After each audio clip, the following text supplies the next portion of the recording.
തമിഴ്നാട്ടിൽ അധികാരമേൽക്കാൻ തയ്യാറെടുക്കുന്ന നടൻ വിജയ് തന്റെ തിരഞ്ഞെടുപ്പ് വാഗ്ദാനങ്ങൾ നിറവേറ്റാൻ ചിലവിടേണ്ടി വരുക പ്രതിവർഷം 1,00,000 കോടി രൂപ.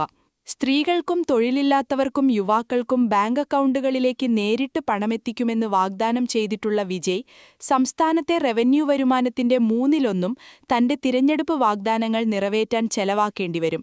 2025-26 സംസ്ഥാന ബജറ്റ് അനുസരിച്ച് തമിഴ്നാട് സർക്കാരിന്റെ റവന്യൂ വരുമാനം 3.31 ലക്ഷം കോടി രൂപയാണ്.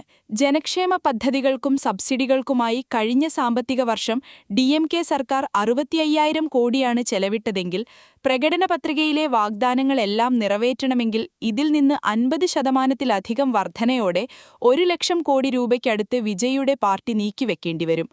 60 വയസ്സിൽ താഴെയുള്ള വീട്ടമ്മമാർക്ക് പ്രതിമാസം 2,500 രൂപ സാമ്പത്തിക സഹായം, ഒരു വീട്ടിലേക്ക് വർഷം സൗജന്യമായി 6 LPG സിലിണ്ടറുകൾ, ഒരു വീടിനു പ്രതിമാസം 200 യൂണിറ്റ് സൗജന്യ വൈദ്യുതി, 5 ലക്ഷത്തിൽ താഴെ വാർഷിക വരുമാനമുള്ള കുടുംബങ്ങളിലെ യുവതികളുടെ വിവാഹത്തിന് നിശ്ചിത ഗ്രാം സ്വർണവും സിൽക്ക് സാരിയും, തൊഴിൽ രഹിതരായ ബിരുദധാരികൾക്ക് പ്രതിമാസം 4,000 രൂപ സാമ്പത്തിക സഹായം തുടങ്ങിയ വാഗ്ദാനങ്ങൾ അടങ്ങിയ TVKയുടെ പ്രകടന പത്രിക അവരെ തമിഴ്നാട്ടിലെ ഏറ്റവും വലിയ ഒറ്റക്കക്ഷിയാക്കുന്നതിൽ മുഖ്യ പങ്കുവഹിച്ചിട്ടുണ്ട്.